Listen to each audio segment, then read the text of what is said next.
Now, before we get started, we couldn't possibly put on the show without our sponsors. So, if you haven't yet heard of or tried Heights, then what are you waiting for? You might already have a daily hair care and skincare routine, so it's about time that you made brain care just as important.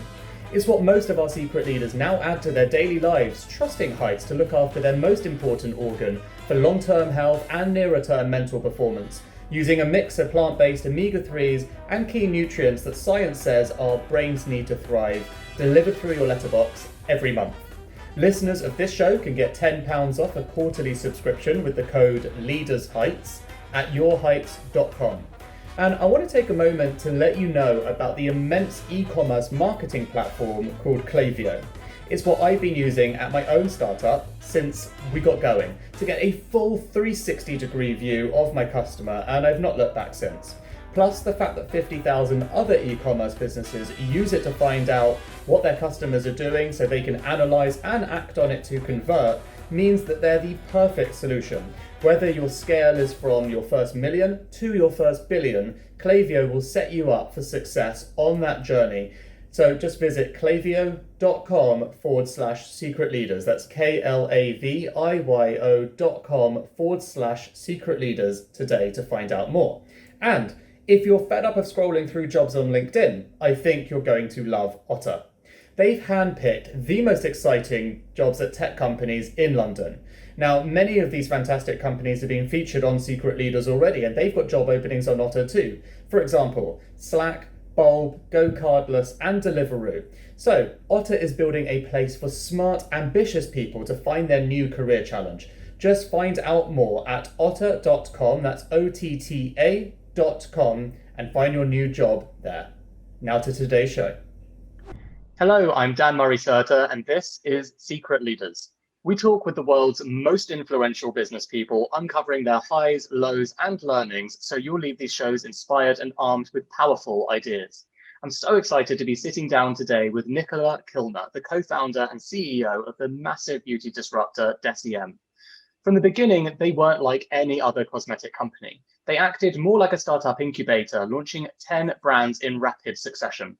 They did everything in-house, were transparent about their ingredients, and undercut the competition, most famously with their brand, The Ordinary, where the average product was just £6, and as you'd expect, it flew off the shelves. In 2018, Nicola's co-founder, Brandon, had a very public struggle with mental health, which made his position at the company untenable, and he was removed with Nicola named the sole CEO. Tragically, Brandon passed away in January 2019. Today, DECIEM has over 1,000 employees, sells over a product every second, and has 50 stores globally. Nicola, I think the right place to start is to say, obviously, very sorry for your loss. We're obviously going to come onto it. It did sound like quite an extraordinary man, Brandon, so I'm looking forward to having that conversation. But before we start, if we can start on a light note, just to ease you into the conversation, we always start with a quick fire round. So, cats or dogs? Dogs. Boots or Walgreens? Boots. Beauty inside or out? Inside. Correct answer. Films or music? Films. And being correct or being kind? Being kind. Yeah, I thought as much. Okay, and the last one, you're trapped on a desert island. You can take 3 things, and just to make this a bit less easy, assume the husband and 2 kids are there. Oh, that was going to be going to be answers 1, 2, and 3 for sure. Yeah, I preempted that one. I'm going to make you think. Oh, that's a very difficult one. And I'm the kind of person who has another 100 questions to define if there's electricity and if there's water and all the other things that I would need to know. But assuming the infrastructure is there, I'd have to just take my phone because I have to be in contact with my mum and everyone else. I would take, it has to be a skincare product. I would probably take SPF because if I'm on a desert island hoping it's hot, I think SPF would be the most important one. And then I'd probably have to take my daughter's comforter because I think she would struggle to be without. So I would give my third item to her. Very good. Yeah, very practical. I like it. I feel like you're going to survive, most importantly. Okay, well, you started talking about your daughter. So let's start at your childhood then. What was that like? So I grew up mum, dad, big sister. my mum was a stay-at-home mum, so very kind of happy family, probably quite a traditional upbringing. I was born in Sheffield, so I think in the northern Third cities. guest on this show, third female guest on this show. Actually, now I think about it, from Sheffield. Oh wow, Yeah, it's very good city, and I think that's a real hit rate, actually. I mean, I know there's kind people everywhere, but I definitely think anywhere within the north just has this kind of sense of community, family, kindness. I kind of was very happy growing up in Sheffield. I guess kind of I had a heartbreak in my late teens when I lost my father, and I think it knocked me back for 6, and I think it kind of probably built a lot of resilience, which I think I have to kind of thank for kind of some of the what strengths that I potentially have now in terms of what we've been through. But I think losing a parent, especially at quite a young age still, in terms of just transitioning into adulthood, was really difficult. And I think it also gave me a determination where I wanted to really look after my mum, because my mum had always just looked after the family, and hers and my dad's relationship was kind of she did all of that, and my dad looked after her in other ways. So kind of wanting to really just be there and kind of look after my mum and take his role in some places. Sorry, I just wanted to clarify. I realized as you were saying this really sensitive story, I was smiling, and it probably seemed really weird. And actually the reason was because I completely relate to the whole thing. Lost my dad young, but actually, funny enough, I did a TED talk on resilience based on the story of losing my father. So I wasn't smiling because I found your story funny. I thought it gives you some context, and you're like, this guy is a psychopath. I've just started talking about losing my dad, and he's smiling at me. Yeah. Well, Anyway, I normally have a default smile anyway, so okay. I'm naturally smiley, so I always take it as a warm sign. But no, was it very? Oh, sorry, headphone just fell out. Technical. So that was a difficult period, and I think my mum is by far my best friend. I see her all the time. I'm very fortunate that even, in the last few years since I started doing Toronto trips monthly with my daughter, obviously pre-COVID, she would come on them with me. She'd look after. So we have a very special bond. But I think anyone who's lost a parent would know it's a pain in your heart that kind of lives forever, really. But I guess that was kind of growing up, and I think I'd always had a big interest in business. When I asked for books on my Christmas list, it was usually an entrepreneur's autobiography back in the days when it was still paper books, before podcasts, I guess, were really a thing. Loved watching Dragon's Den as a teenager on television, all of those kind of, I guess, typical things probably growing up for someone who has an interest in business. And I think part of my interest in terms of entrepreneurship was, even though there was some risk, wanting the kind of to have that control of your own destiny, and kind of know that actually if you work really hard, you can be in control of your own success. But I went to university, and I went to Nottingham and had a great time. Did you also go to Nottingham? Yeah, oh, wow. This is weird. Did you go to Trent or uni? No, I went to uni. Oh, I went to Trent, so okay. the other one. All right, fair enough. So we were enemies, it turns out. Okay, good, as you were. But anyway, I went to Nottingham Trent, where they had quite a what I think was probably quite a progressive course, where we did the first year studying, and then year 2 and year 3 you were sponsored by a blue chip organization. So I was lucky to get a sponsorship from Boots. So then within my second and third year at university, I did 4 different placements within Boots. One of them was actually working in store as a store manager, and then the other 3 were in different areas of the business. And it was just a great exposure. And I think Boots is a fantastic company who really invest in their people, and they really invest in development. Plus, if you go to Nottingham, you're basically forced to like Boots, because they basically sponsor the whole of Nottingham because they're from there. Everyone works at Boots when you talk to Nottingham people. No, so after I graduated, I stayed on at Boots, got into buying within beauty, and I guess that kind of defined what was happening next. But in my mind, I'd always kind of had that, actually, if I could learn a lot from a corporate, then my dream would then be to kind of then start a business, or join a startup, or kind of join some kind of interesting creative genius, which I was lucky to do. So kind of do my learning at a corporate, and then hopefully kind of go and kind of put what I've learned, but also what I've learned about perhaps what they do wrong sometimes, not Boots specifically, but just any corporate can become slower, and the challenges they have, some of which we now face ourselves as DECIEM is growing. But whilst I was at Boots working as a beauty buyer, I was fortunate enough to meet Brandon. So he was at his previous beauty brand called Indeed Labs. And I think from the moment I met him at D90, for anyone who's ever visited Boots in Nottingham, I just was in his spell. He was just an incredible creative genius. He was kind. He had this amazing energy. I remember the first email he signed off as Smiles. All of his emails always signed off Smiles, Brandon.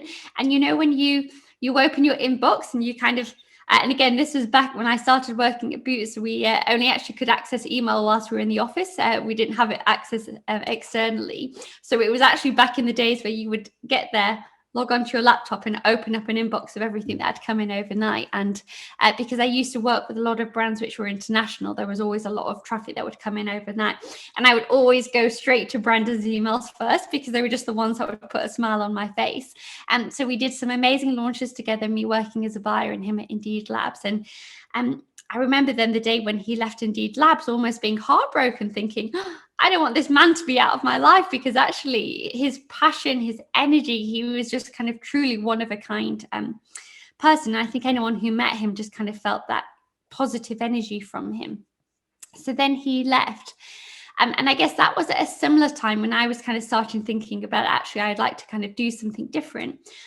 So I had a business idea that I wrote to Brandon about and kind of said, look, next time you're in London, I'd love to talk to you. And that was actually to create a almost a TripAdvisor, but for beauty, because I found working in beauty, I was often asked, what's the best mascara? What's the best skin serum, etc. And so I met him to talk about that. And he was like, I love the idea. Let's do it together. I've got a background in software. Let's do that. But then at the same time, I want to start this thing called DECIEM. I want to disrupt it. Will you do this with me too?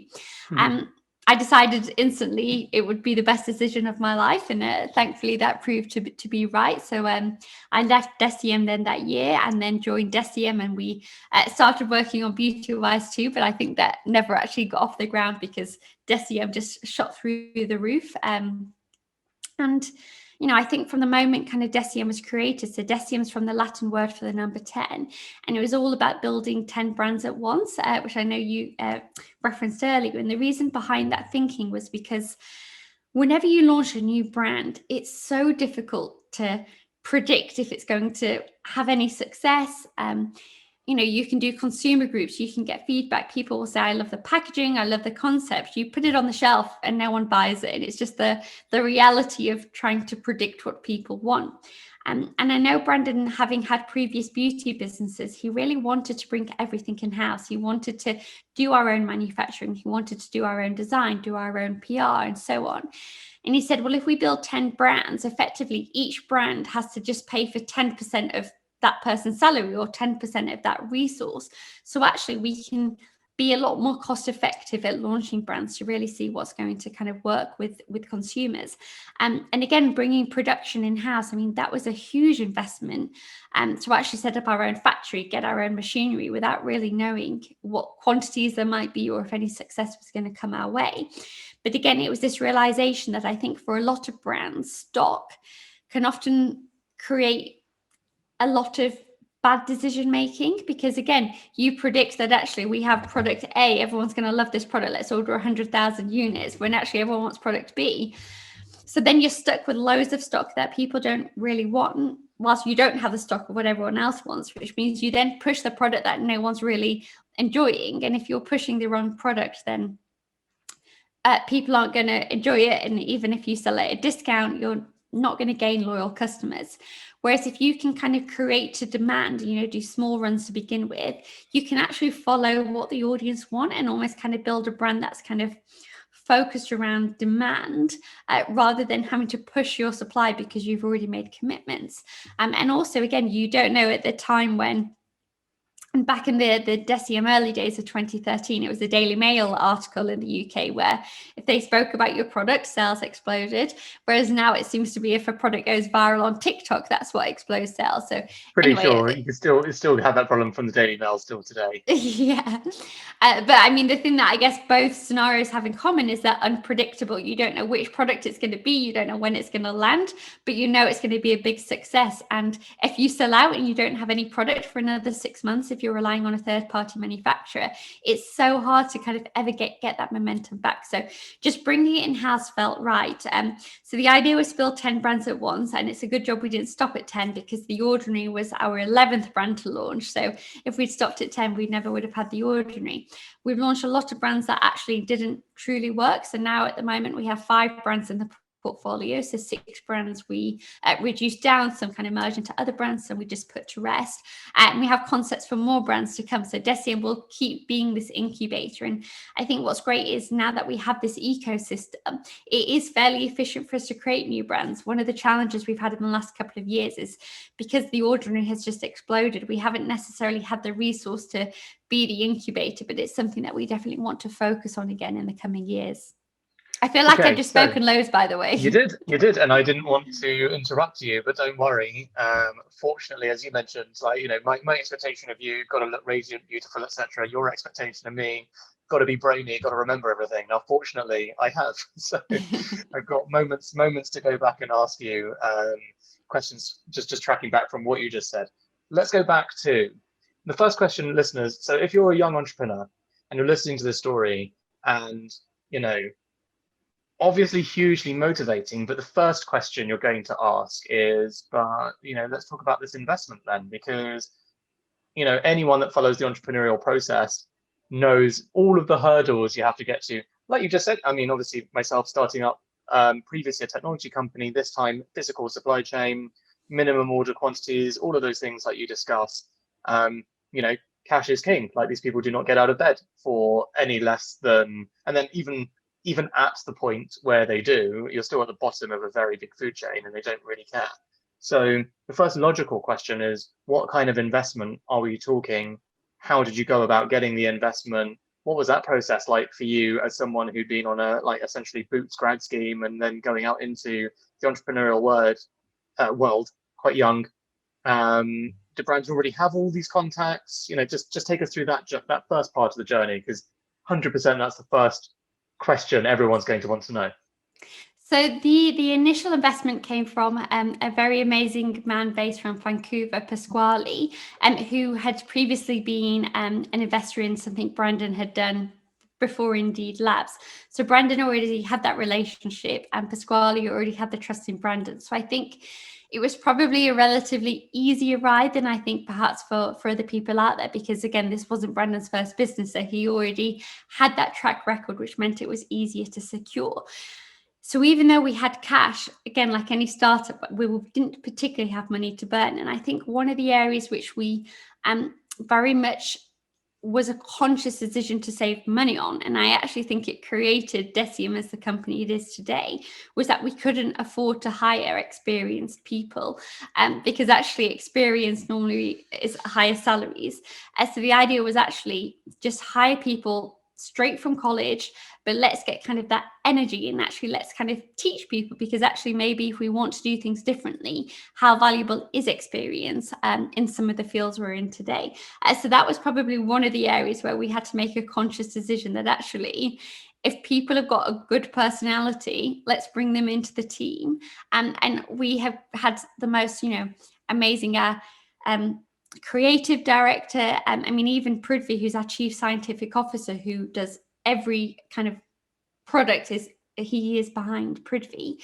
He joined us on, I think, more or less minimum wage, working in the lab. He was the second person to join the lab. He now runs a team of over 100 people within the scientific area. He is a genius. He runs every area from quality to clinical to microbiology to R&D.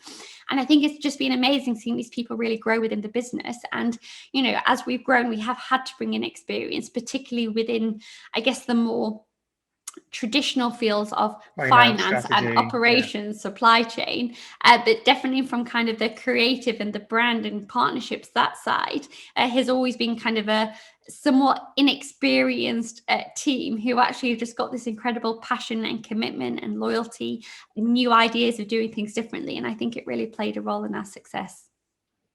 So, I mean, just going back to, I mean, this is if you're willing to disclose it, obviously, but what has been your investment journey then? So, you know, people look at this big brands, all these, I mean, 10 products or 10 brands out the bat. Most people think of just even launching one, you need 500 grand, maybe more. I don't know. I mean, it obviously depends on what industry you're in, what margins. Are you able to share what your investment journey has been like to get you to this state? Was it just one investment round of X? Were there multiple? So to begin with, it was funded by Pasquale and Brandon. And then in 2017, we knew that we needed a bit more money. We had just launched The Ordinary at the end of 2016, and we could kind of start to see that actually we're going to have to scale up quite significantly. So we started that process in 2017, working with a London-based bank firm called Baylor Klein, who specialise within the beauty industry. So we started the journey. We met with many different private equity groups. We met with a couple of conglomerates too.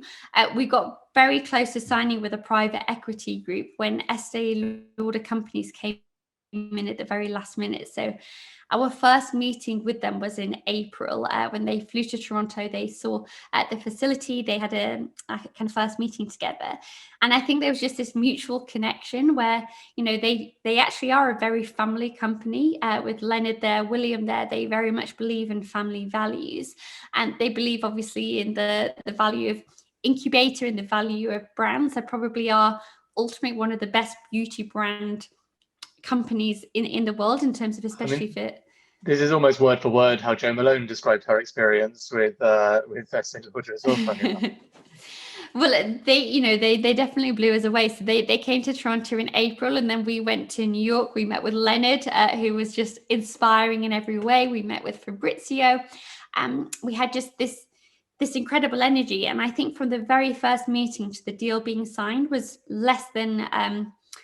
We met them in April, and it signed on June 17th. It was 8 weeks from the first meeting to closing, which I think they said was a record speed in terms of, due diligence, contracts, paperwork, everything happening in just 8 weeks. But I think both sides just felt like actually this was the kind of partnership that was meant to be. And I know, all the conversations that Brandon and I had was Estee Lauder company should be the final home for DECIEM. Like it's probably really what many beauty entrepreneurs would dream of, ultimately kind of landing home with them.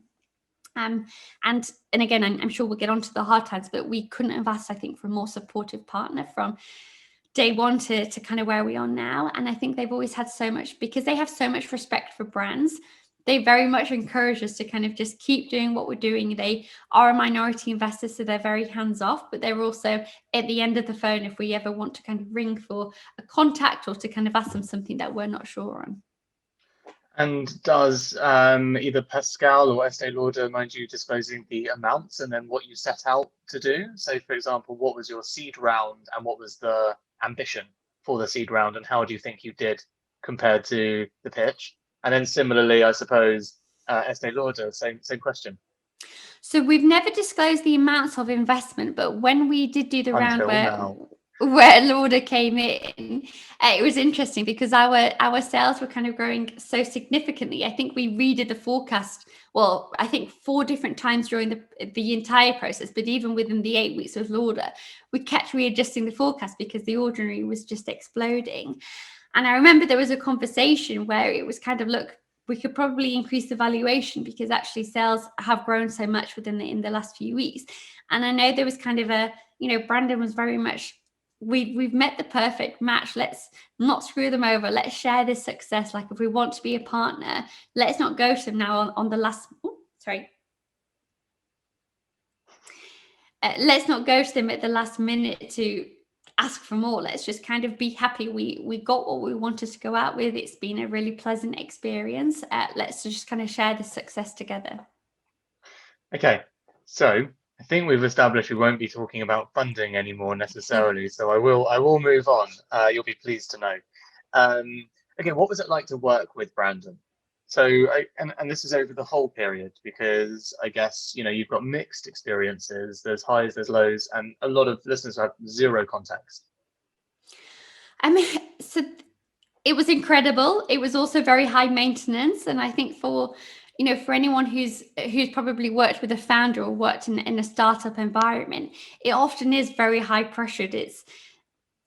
well, certainly in our experience, it was never Monday to Friday. It was 24 hours a day, 7 days a week. It was, and I love that because, ultimately, if you're passionate and you're in that exciting stage, you are living and breathing it. And every time something happens, you kind of want to be a part of it. But it's definitely a high pressured environment. And, working with someone like Brandon, he was so extremely passionate, and that had incredible highs where actually you would work until the early hours to just really perfect something. But there's also the challenges of that, when something goes wrong, there can be quite a lot of sensitivity around that. So it could be kind of ups and downs. But I think anyone who spent time with Brandon, you just were inspired. Like, he was a genius. And I think a lot of people often say there's a very fine line between actually Brandon used to say this as well, between genius and between crazy. And I think he always used to try and just kind of stay in the middle bit of that. But he was, I think anyone who would meet him say he was a genius. He loved his team more than anything. He really classed us all as family. And we saw that all the way through in many examples, even after he passed away, how much he truly saw his work team as his core family. And he just lived and breathed DECIEM, and we lived and breathed it, and people just loved being around him. And he always wanted to make it fun. He always said he didn't want to be at the company after it reached $100 million in sales, because that's when it would get boring, and that's the part he didn't enjoy.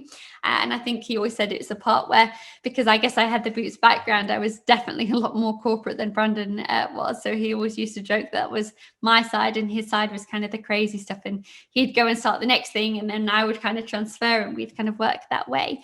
But I think, just a huge, deep love for Brandon. And I know all of our team felt that way too. And we miss him. We talk about him all the time. We celebrate him. We have areas in the office of pictures he'd commissioned, to purchases he'd made of furniture in Amsterdam, and just all of these memories. But he's very much alive, I think, in many of our team. And again, it's fortunate that many of our founding team are still with the business today. So we still have a lot of people who spent much time with Brandon working at DECIEM.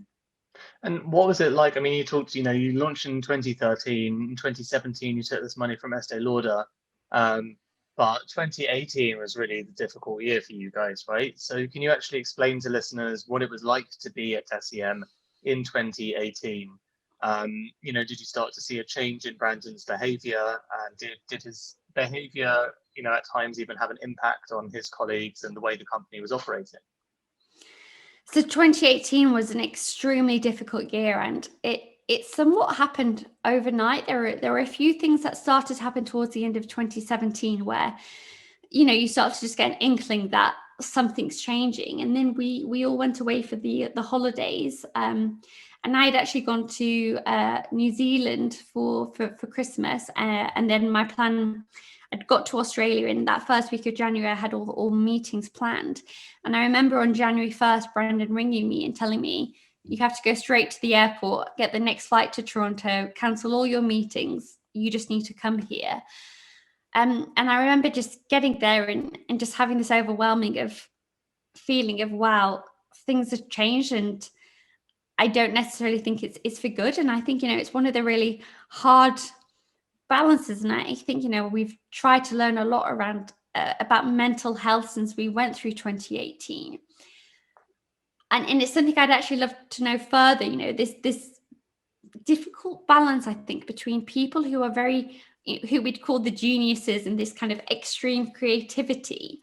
And then often I think there is correlation sometimes kind of more mental health challenges. And how do we help protect those people who are sometimes we see this one part and then there's a potential risk as well. But it happened quite quickly. And, we had a very tough trip at that kind of beginning of January. So he called you and said, come to Toronto, and you did? Yep. So I went straight to Toronto. He called a few of the team together, and there were just messages that were being said. And again, because it happened more or less overnight, it was trying to define, is this a genius talking to us where we maybe can't quite grasp this concept yet? Or actually, is this someone who's kind of in difficulty? And because we hadn't seen any of these traits over the last, 6 years, it was a very difficult time to navigate. And for anyone who's been around someone who's perhaps suffering from mental health challenges, it's almost like you're both speaking the English language, but one of you speaking Russian, because you just can't understand what each other is saying, even though you're having a conversation where the words should be exchanged in a normal way, but actually it's just so far from that. So that was kind of the start of it, I guess, a worrying kind of what was the crux events. of that meeting? Were you able to decipher what you were called there for, or was the fact that you weren't able to decipher what was the urgent necessity that was in itself the wake-up call? I guess an example that stuck with me was Brandon telling us that he wasn't going to have a cell phone anymore. And again, that's kind of the example where, because Brandon was such a genius, you kind of listen to his reasons and you think, well, actually, it does make sense. Sometimes we are all now addicted to our cell phones. We're not living in the present. Maybe we would have more time and those things. But then also it was, for someone who is running a big business and has all of these responsibilities, it's also not a normal thing to say, I'm suddenly going to throw my cell phone away and turn my emails off and not be contactable. So it was kind of things like that, which were kind of, I guess, just difficult to navigate. And especially because it had been such a quick change from being the Brandon that we had known for the last few years in December. And then suddenly in January, the holiday break was perhaps 2 weeks, and then kind of just seeing such a vast difference. And then there were kind of things that then came in the next couple of months. There was, terminations of brand partnerships, but communicated on Instagram before even the person we were terminating or the team were told about it, terminating partnerships like we had just launched with Sephora that got cancelled, and things that just weren't natural to Brandon's behavior, and also weren't natural of someone who had this responsibility of running the company.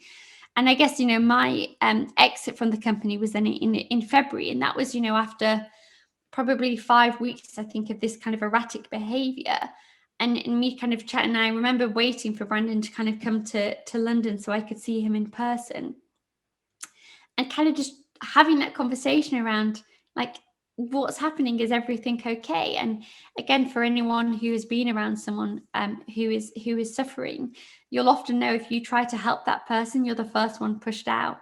And that's what makes it so difficult, when you can see someone who you believe needs help, you want to help them, you want to support them, but if you try and help and support them, you often get pushed away. And it was a really difficult time. And there was lots of legal issues, because he would do things that he wasn't allowed to do in the constraints of the business. But when you do have someone acting erratically, whatever board reports and legal things say, it doesn't change the fact that behavior is happening. So I left in February, but I was very much connected to the team the whole time. But why did you leave? As in, so was it Brandon fired me. right? Okay. Definitely, What was that like? I mean, let's talk about that. Was that a shock to you? I appreciate, in retrospect, you sound very wise and very informed, as you would be from your life experience of going through this. But this reminds me of a very recent story, sadly, of, I'm sure you saw, Tony Hsieh, the founder of Zappos, who killed himself. Well, no one's sure what happened, but basically, died in a fire. Exactly similar circumstances of what you're saying, which is, he pushed the people away that were trying to help him and telling him that he needed help, and he paid to keep yes men around him in a bubble. And anyone that tried to explain to him that his lifestyle was a problem, he pushed away. Sadly, very similar circumstance. Now, it's important that those messages get heard in society, so that we as friends and responsible people can take responsibility of understanding that your friendship and relationship is at risk with people. But if you truly care for them, you will tell them what they need to hear, whether they like it or not. But back then, as far as I can see, you're just an incredibly happy, smiley person with really great energy. And you've gone in there to talk to your friend who's the CEO and your co-founder, and he's fired you. Was that a shock? Was there something expected? Like, how did that literally that moment and that hour, if you can recap, what was that like? What was going through your mind? I think it was I think because we'd gone through this, again, it was probably 5 or 6 weeks of just this erratic behavior happening. I think it almost actually gave me the tick box to say, actually, because again, with mental health, it's something that's not easily diagnosed. And it's something where you question yourself, is he does he seem poorly, or actually am I just not understanding things? And you kind of, because within the erratic behavior, you also have normal conversations. It's a very up and down process. And I think when that happened, it almost gave me the reassurance that said, actually, I know this is not Brandon, because every conversation we've had, like just everything we've been through, this scenario would never happen. So I think if anything, it gave me comfort from the sense that actually what I'm thinking is correct. Like he does need help, because actually this is not kind of a normal behavior. I think probably a sense of relief, because I mean at that point I was not sleeping, I was having stress headaches. It's a very difficult time. And actually, I had a good talk with a doctor from CAMH in Toronto, the Centre for Addiction and Mental Health. And she was saying, actually, for those of people who are around someone who is suffering, you have to actually also look after yourself to be able to look after them. But again, when you're just thrown in this situation, it's a difficult thing, I think, to kind of get that balance and that understanding of how it works. And so I think, I mean, just shock, worry for actually, how can I help him now? Because I'm not even in the circle anymore. I'm now on the outside. And then I think, it was a really hard couple of months, because I was hearing, again, terrible stories from people in the team. I was seeing pictures of suddenly private jets and all of new people who he'd never traveled before, like you were saying, the yes people who were just in this bubble. And it's just so hard to watch, and also just feeling powerless. And I think, the other thing that I think makes, I mean, mental health challenges have always been difficult, but we were also having the Instagram impact of, Brandon who had never really been on DECIEM's Instagram, had never really been that front facing, was suddenly putting videos up on the Instagram channel.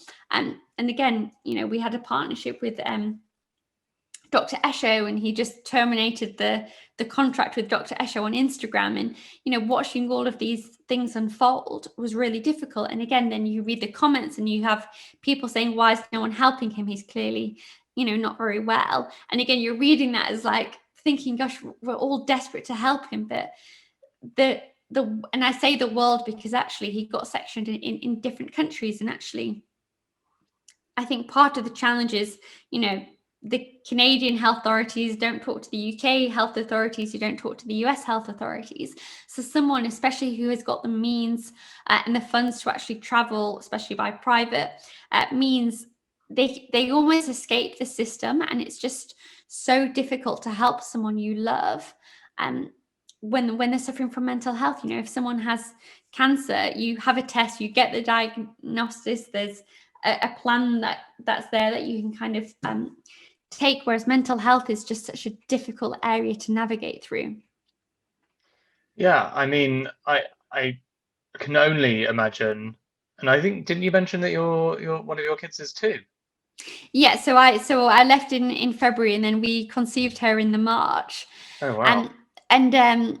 And I guess, again, an interesting thing, I think back to one of the conversations I had with Brandon in early February, and he was actually in tears on the phone to me. And he said, I know how desperate you are for children and a family. And I worry that you're prioritizing DECIEM over having children. And, you must just kind of do that. And again, there's different things around, you think back why. And I think part of it was because I was obviously one of the ones saying, are you okay? Kind of what's happening.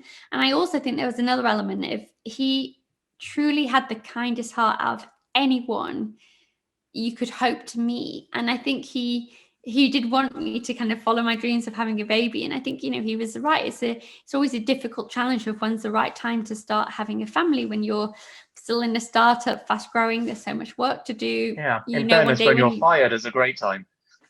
It was a perfect timing. My husband and I, we went and had a couple of months in Ibiza in the summer.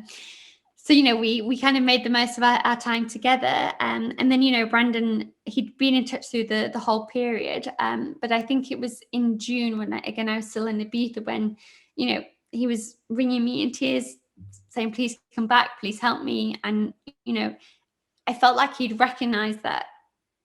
And again, it's difficult because everyone always says you have to reach the low point.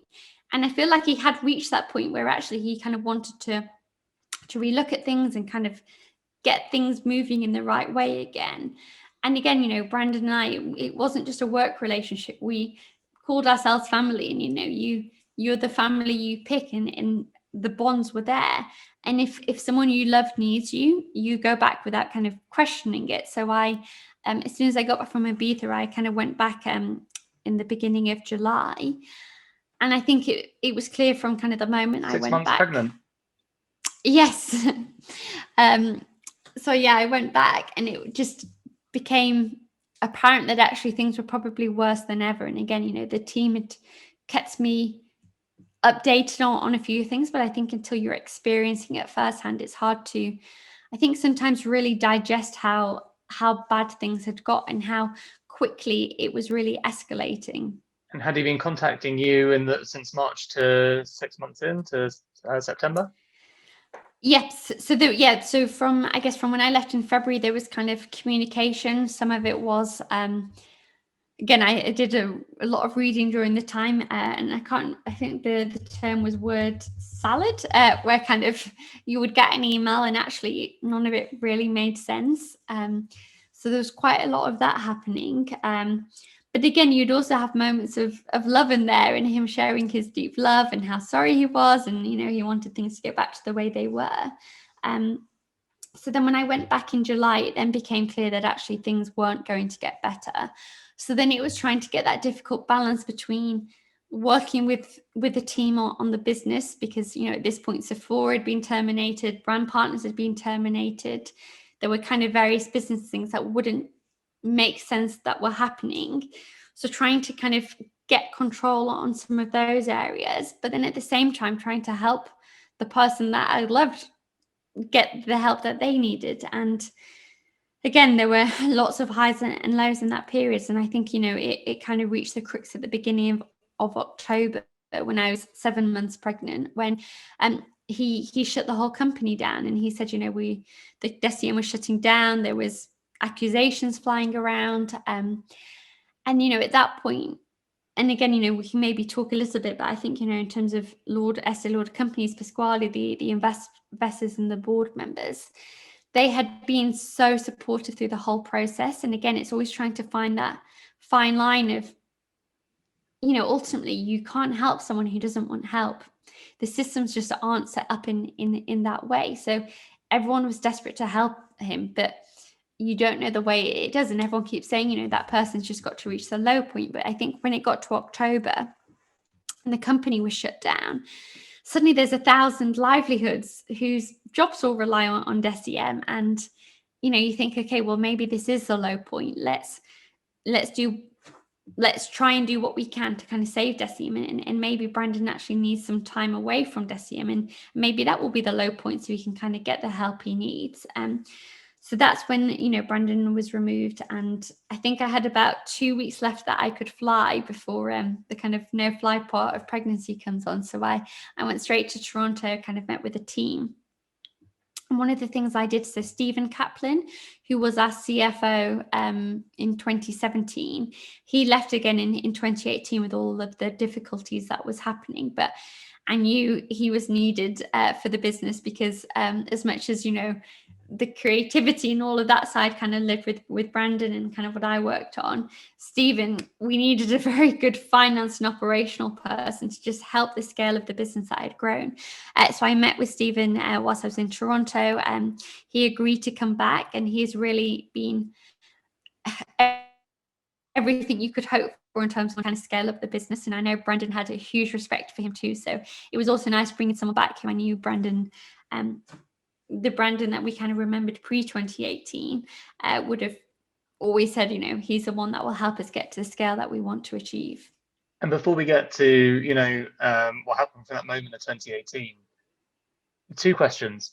One, what happens when you shut down a company of 1,000 people overnight? Like, can you explain what emails are people getting?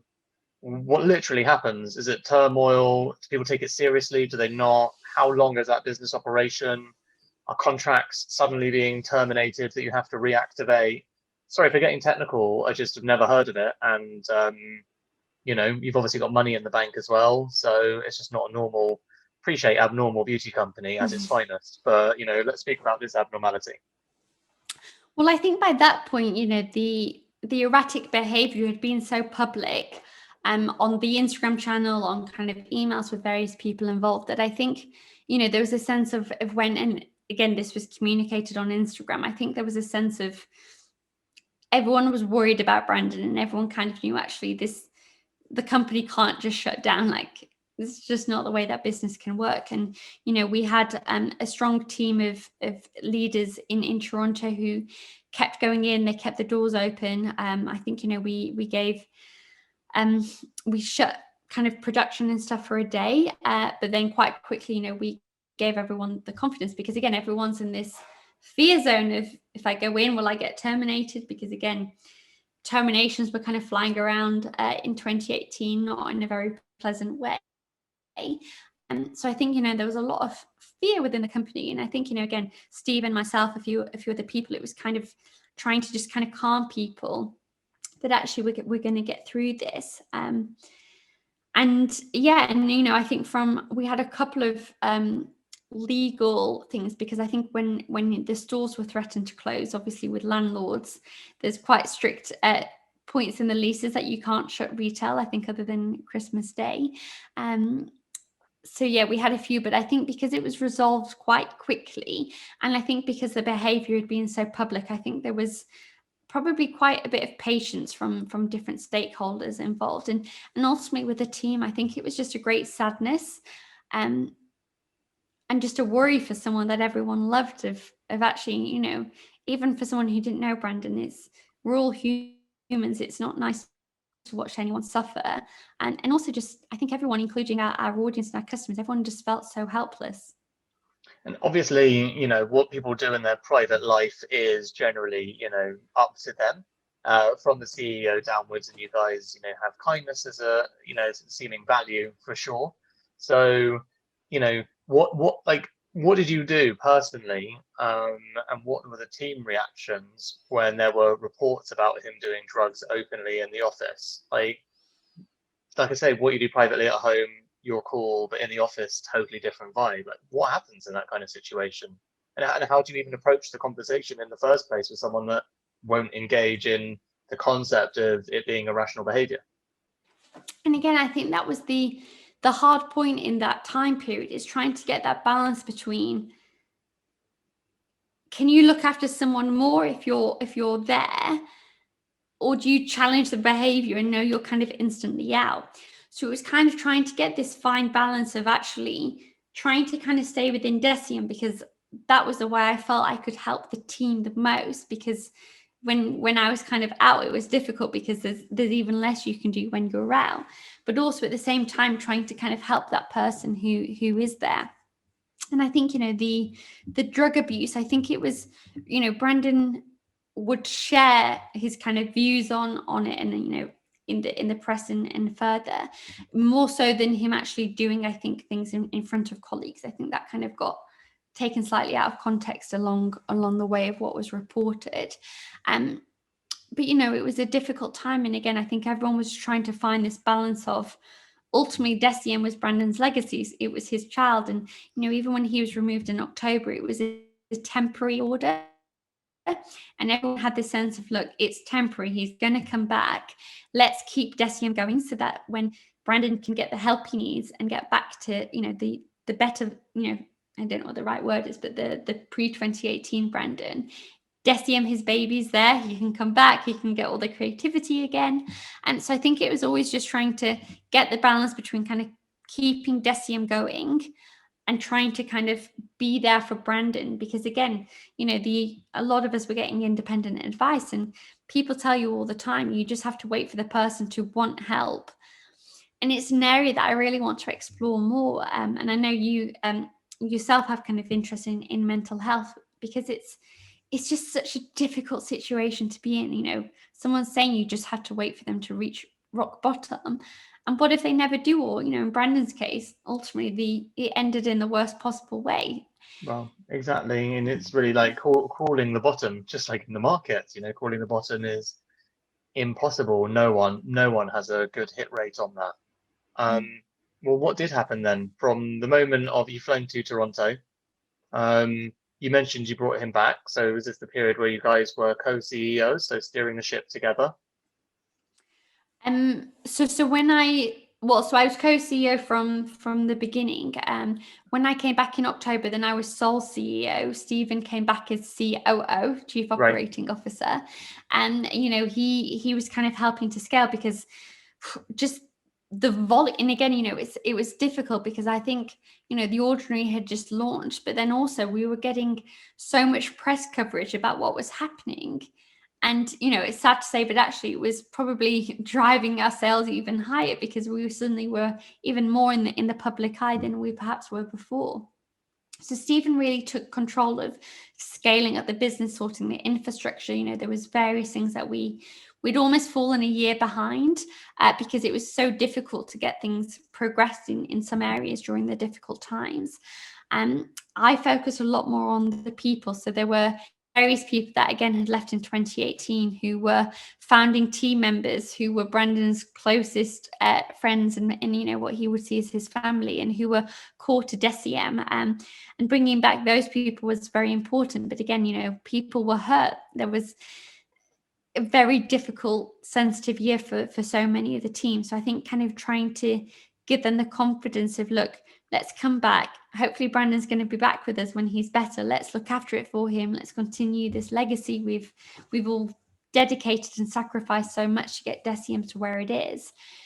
Let's make sure that actually it survives this and we kind of get it to the next stage. And so my focus was definitely really around the people side, and then also, I guess, trying to give confidence back to some of our partners, and you know, people that had I guess been burnt along the way. But obviously, sadly, it didn't end, you know, with this like calling the bottom and actually being able to help bring them back. So what happened? And can you, if you don't mind, like actually sharing with listeners, you know, how did you find out? What was that day like? And you know, one of the most valuable things that listeners can learn from this conversation and hope to never have to practice is how to communicate with a crisis.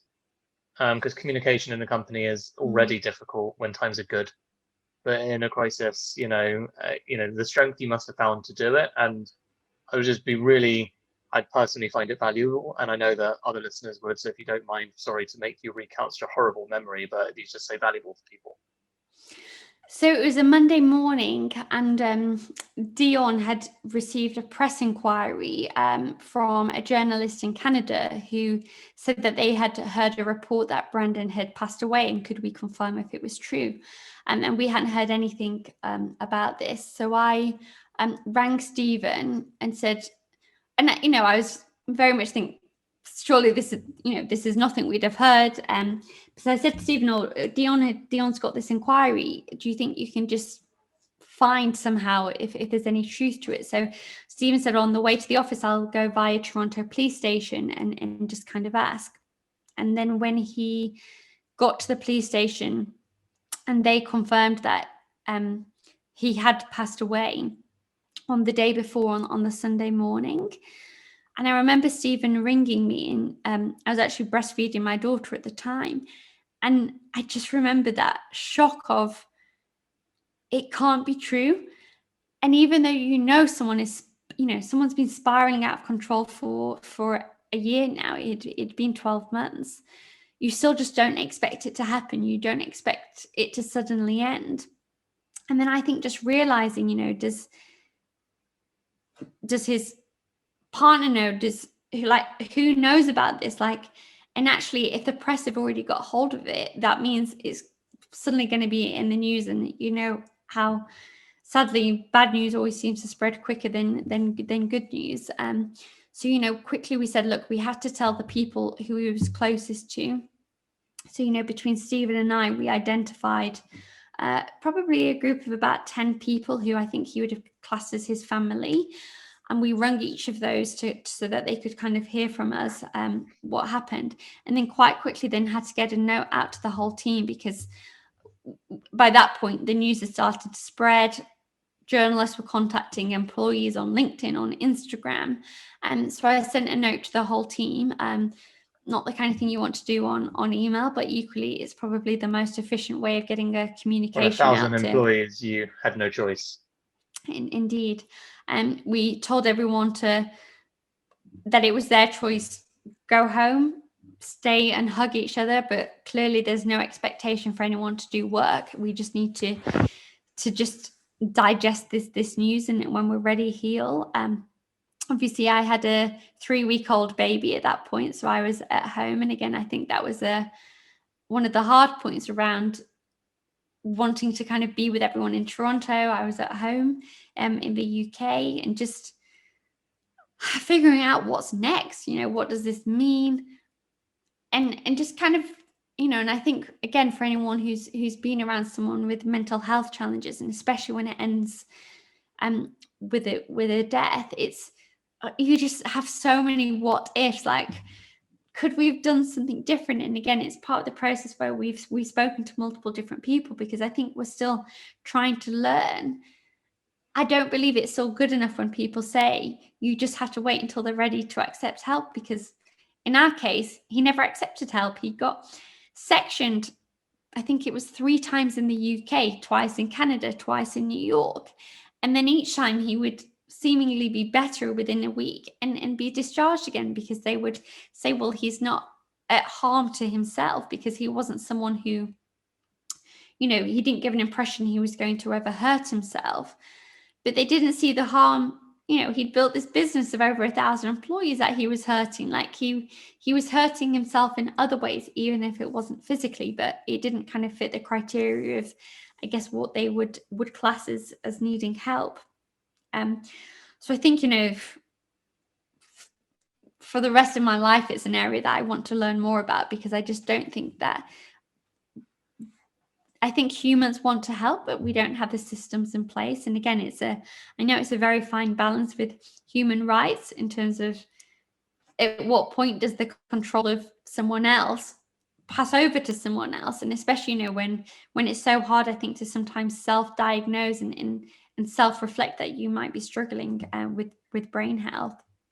But I think it's definitely an area that I would like to learn more on. But then, he passed away on the Sunday, and I flew quickly, got Mila a passport within a couple of days. And, within 5 days, we'd flown to Toronto, because it was his funeral at the weekend. And again, it was a moving time. And just this sense of just devastation, sadness, confusion, frustration, anger, like just all of these emotions going around as to kind of how we got to the place where this has happened. So just, very deep sadness. And if you don't mind my asking, what do you think as a person you've learned through the whole experience? The whole experience of having to deal with mental health through to death, specifically. Obviously, we've talked about quite a lot. It's a difficult one to answer, because I feel like I have a lot of learning to do, because I still just don't understand how it happened. And it can keep me up at night just thinking, and again, how many other people must be suffering out there at the moment, suffering themselves, who are suffering from mental health, but actually the people around them as well, who just feel helpless and hopeless around, what do we just wait for this person to get admitted again, and then they get better, they get out, it's the same cycle? Like, I just don't, and I don't know what the answer is.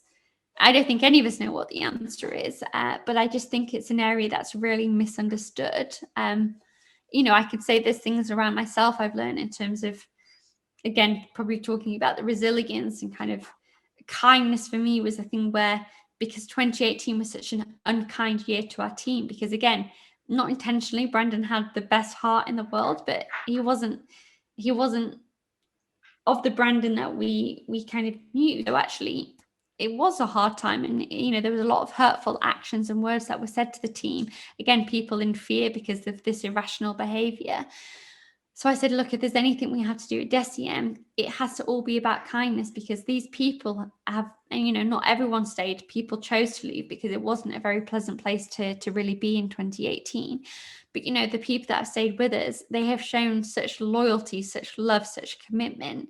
Let's be kind back, and, let's start to kind of build back up together and really support each other. And again, I do think it's what Brendan would want. He taught us so much about family and being there for each other. So it was kind of, let's just put that back into practice now. It's also interesting because you're a co-CEO, I'm a co-CEO, the founders of Calm are co-CEOs. There's lots of examples of co-CEOs, and there's always, lots of public discourse about how it doesn't work. What was your experience of it? You're a sole CEO now, so how would you compare your ability to make decisions? Do you think it's easier? Do you think that you miss that sort of behavior of challenging each other over decisions? Love your perspective. So I definitely miss just having Brandon to, someone to just, I think that dialogue, the kind of push back and forth and just the creative exchange, I definitely miss. And Brandon ultimately, our relationship is probably different. He was CEO and I was co-CEO. So ultimately, if he wanted something different, he would still say, that's my decision. Although there'd be a lot of times where, I'd have an opinion and he'd say, F you, No, sorry, he'd say, no, you're absolutely wrong. And then he'd call me 30 minutes later and say, F you, actually, you're right. We'll do it your way now. So he definitely was someone who liked to reflect before coming around. But again, I think it's just this difference in the business where, and Brandon used to say this all the time, where kind of our skills would complement each other, was that he was the crazy creative genius. I, obviously had a few years experience from Boots, was probably more calm. And he always used to say, like, he's the best person to take a company from off the ground 0 to that first 10 million. But he never could be the person to kind of take it to the next level, because he has no interest in kind of, I guess, in terms of building structure, even just how to be with kind of a team and people when you get to that scale. Obviously, no one wants a kind of some of those corporate politics, but there are certain things where Brandon would just want to say, hey, let's go to Japan for fun. But then when you actually get to a size of over 1,000 employees, it's not as easy to kind of do those things without hurting someone and someone feeling disrespected, and should they be there, and all of the challenges that come when you get a little bit bigger. But I guess kind of how it is now, I think in terms of, so at the moment, there's 3 of us at C level. So I'm CEO, Stephen COO, and then Prithvi is CSO.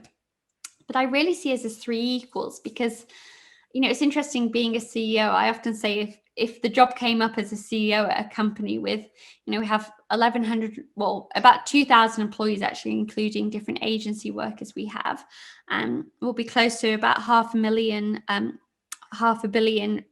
in revenues. There's no way I'd ever get this job as CEO, because I am extremely unqualified in many ways that a CEO should. I lack many CEO skills, but I think in terms of, DECIEM, legacy, history, brand, people, I believe that I'm obviously the right person to kind of be the leader of that organization. But it's interesting because I think, traditionally in your career, especially in kind of your early stages, you're always more experienced than the person who's below you. Typically, you kind of get promoted that way, you kind of help support other people.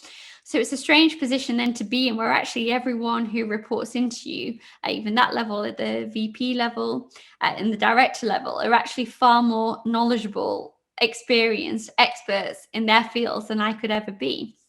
But one of the things that I did with Stephen and Prithvi was actually aligned all of our salaries. So actually the 3 of us are on exactly the same salary, to really kind of make it feel like actually there's almost 3 of us.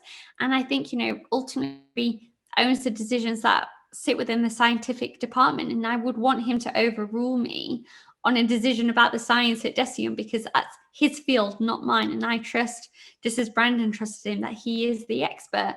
Stephen, I'm not going to challenge him on something to do with finance or operations, because ultimately that's his field. And I think, my role, I think, as a CEO is kind of the the conductor of the orchestra who's kind of keeping everyone in tune, going in the right way. I love the people side of the role. I think just kind of connecting with the team. We have a Thrive online communications platform where I do videos there each week where the whole team can go on and see, so all 1,000 people can get updates what's happening in the business, everyone can talk to each other. Those are the things that I really love doing, kind of working with the teams. And then, my focus has always been more on the brand side, on the partnerships, on the retailers, on our stores. But I think actually just kind of being a team feels much more suited to my style than feeling like I'm being paid more, when actually I think they're far more, they definitely have been using brain supplements, I think. What is your biggest career regret so far then? I can't say I have any regret, to be honest, because I feel like I've loved every part of my career. The part I probably enjoyed the least in the early days, but probably learned the most, was being a store manager at Boots, because I think I was, 19 and trying to manage people who definitely had the opinion of, you've just come in as a university student. Why am I going to listen to you when I've been here for 30 years? So that was definitely the most challenging. But I definitely don't have any regrets. I mean, probably the opposite, that I thank the lucky stars the day I met Brandon and made that decision to join him. He's given me so much life experience. I have learned so much. I couldn't be happier in terms of, I could be happier because Brandon could still be with us, sadly. But, I just love everything about DECIEM. I love our team. I love what we do. I love our mission. I love our future of kind of what we're trying to achieve in the coming years. So, yeah, I don't have regrets, but I have lots of happy decisions. Just talking about happiness then, you seem like the happiest person in the world. Have you found that your happiness is correlated with your success at all? I don't think so. I think I'm very much you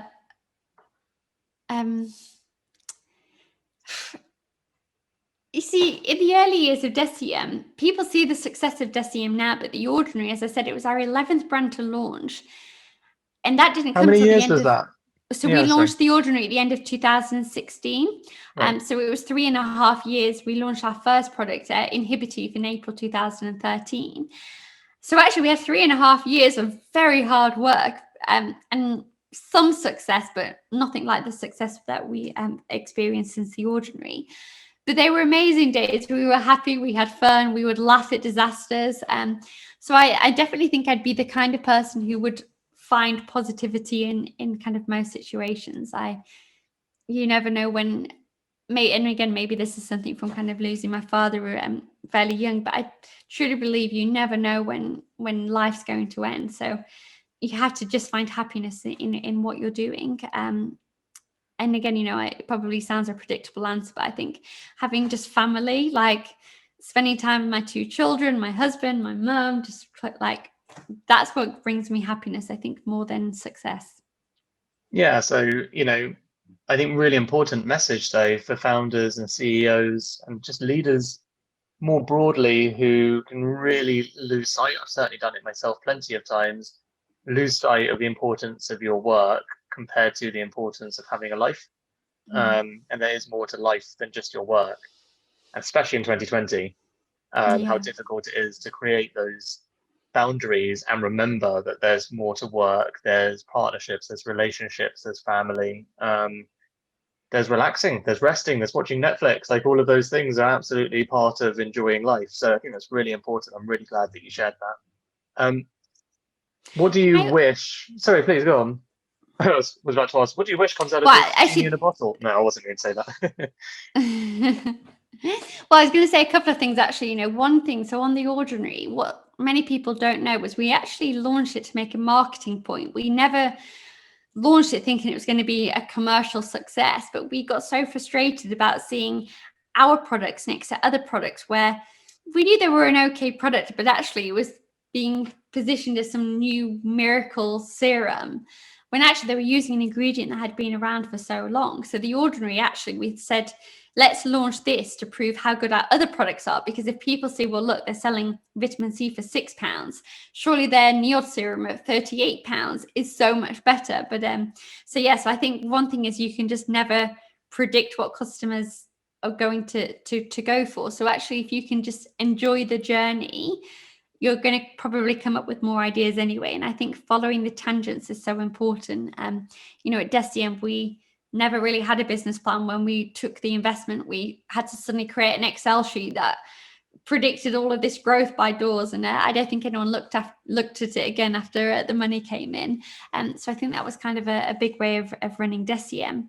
But then you're right, I think, you know, the balance of family life, and it's something that I have, I think, enjoyed in terms of, I think 2020 has shown that balance. And I think, again, it's different for everyone, but for me, it really works, this kind of 24/7 merge of family and business, because, you know, we're chatting now, it's 10 to 9 in the evening, and it's perfect because both of my babies are fast asleep in bed, so I'm not missing any time. And I know if I'm going to take Mila to a baby ballet class in the morning, you know, I can kind of take that time back. So I think there's lots of good that I hope can come from this kind of new flexi working style.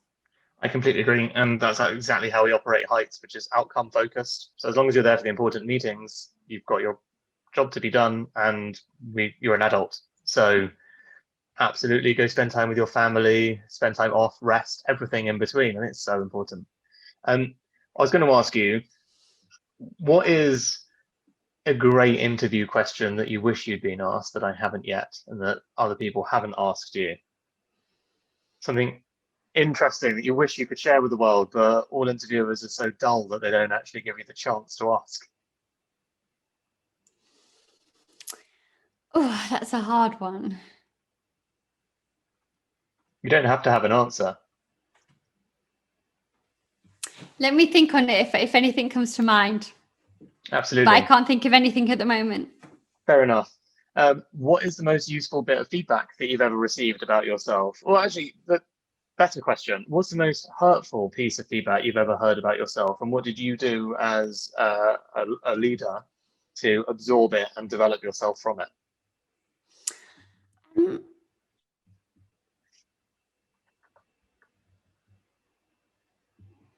Is it that you're too happy? I actually trying to.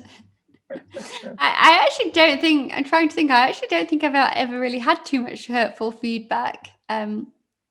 You seem like someone who would be difficult to give that kind of, even if you felt it about you. I feel like you're the type of person who, even if someone was really annoyed with you, you wouldn't want to do it because you'd feel bad doing it. So you'd be like, it's not worth it. It's going to make me feel terrible. No, I think, look, I could probably, you know, I think there's, and you know, maybe some of this is kind of the self-doubt pieces, but I definitely think it's difficult when you're in a position that you're technically underqualified for, which I think is the situation that, you know, and actually there's been quite a bit of controversy about different founders, often in the news, of kind of brands that have grown so quickly. And I think often it is because, you know, those people, and actually we have this probably for a few members of our team, but the people that are there from the beginning, is good in terms of they grow with a company and they're in those top roles. But it can be quite difficult when you don't necessarily have that experience for that. So I think I would definitely give myself the negative feedback of when we're in a meeting and we're looking at P&Ls and balance sheets and that stuff, it goes over my head, and that shouldn't be what happens when you're CEO of a company the size of DECIEM. And so I think that would probably be the feedback that probably Stephen, our CEO, would like to give me, but yeah, he's never had the heart to. What's the best piece of advice, that you've ever been given?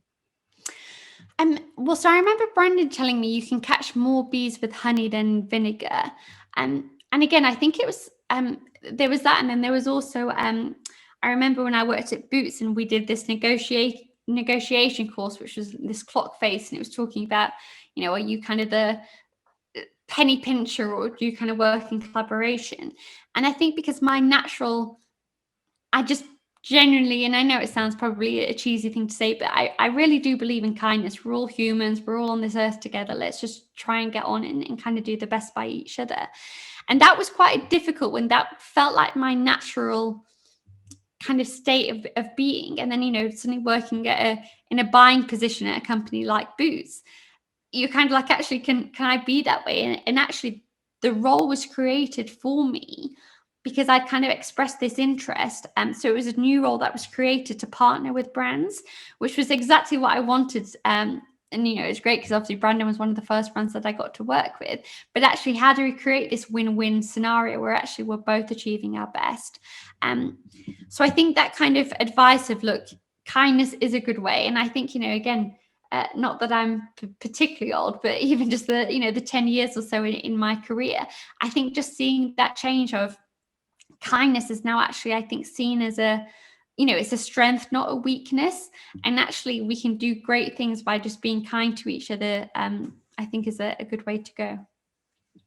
So if that's the best piece of advice you've ever been given, what is your unique best piece of advice or different piece of advice? Because I believe, having seen your public comms, your Instagram, I know that kindness is absolutely your piece of advice as well. But another piece that would be fresh from your mind. I think staying calm. I think there's a really fine balance between having the most hyper energy when you're talking about ideas and you're, especially in kind of the startup world, you're wanting to run at 100 miles an hour.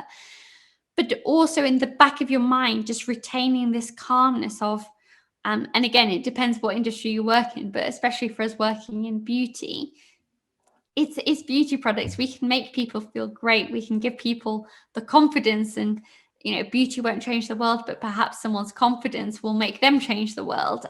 But I think just kind of staying calm and kind of staying in your reality around actually what's the worst that can happen. And again, maybe that comes from the worst did happen to us. Our founder and best friend died. Like, it doesn't get much worse than that.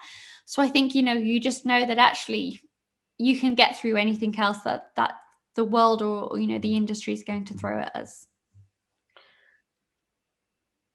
I guess the question I'd like to end, assuming that you hadn't come up with the best question that I could ask you ever, but before I let you go off for the rest of your evening, really just understanding how you are. So since all of this has happened, you seem so cool, calm, collected, so positive, but of course you're human, and there's so much that you've had to deal with. Just your company's growth would be enough to put a lot of stress and strain on someone. Just being a mum, frankly, puts all that stress and strain on someone. What has your, I guess where I'm going with this is, what has your emotional ride been like over those last couple of years, and how are you, and do you still have wobbles when you actually stop and think about that? And also, do you have any helpful tips for like an emotional toolkit for people? Because I think there's just so much to learn from your journey, from your ability to be resilient. Whenever anyone asks me that, I don't say, kill your dad. So I'm sure that won't be your advice either. But it'd be really helpful to know what is in your emotional well-being toolkit for resilience as well. So I think on resilience, I think it's a hard skill to learn about and decide you're going to have. I think it's something that you gain with life, and is maybe something you can keep in mind, that when you're going through the hard times, they truly do never last forever. Like, you always get through it. And I think just knowing that the strength that you get from that is resilience, and it's probably one of the most important skills that I think humans can have. And again, it's that fine line between having the what people see as the perfect life, but then actually, the challenges are probably what really builds your character. And not that you wish challenges on anyone, but actually that's resilience. I think is something that you almost earn it, I think, rather than learn it. I think it's something that comes with what you've been through. Sorry, I just need to take your brain supplement because I completely forgot the other question you asked. How am I? How are you? Yeah. Do you know what? I am very good, and I feel I'm definitely in a good place. I think, having a 9-week-old baby, who thankfully is the dream at the moment, and perfect baby. touch wood, or maybe just in contrast to a toddler who seems to be a lot more high maintenance. But look, they give me so much happiness every day, and luckily they're good sleepers at the moment again. So I think sleep definitely makes a huge difference to well-being. And I think with DECIEM, look, I think there's part of the not having had chance to stop to reflect, because it truly has just been non-stop since probably the moment we launched The Ordinary. And I think at some point, when we eventually, at the moment, we still have out of stocks, I think, across the whole range. So once we're actually in a good place for kind of the business is running, I think I look forward to kind of taking a step to actually be able to reflect. And I think, I have mentioned it earlier on, but I definitely have a lot of questions still around mental health, and I'm not satisfied so far with any of the answers that I think I have gained. But I know it's going to take a lot of time, I think, to try to get to those. But it's something that I want to put more focus to in the coming years. But again, it's just trying to find the balance between family, DECIEM, understanding the bigger parts of the world, but definitely hoping to readjust the balances, I think, in the coming years. Well, I think on behalf of everyone listening, I'm just very happy that you are okay, in a good place. You sound like you've been through the ringer and you absolutely deserve it. And you're building a brand that makes people feel good, like you say. And that won't necessarily, like a beauty product can't change the world, but I massively believe in the power of beauty as a wellness trigger to make someone feel confident enough to do something powerful in the world as well. And it's just been a massive pleasure talking to you. So thank you so much. Thank you so much, Dan.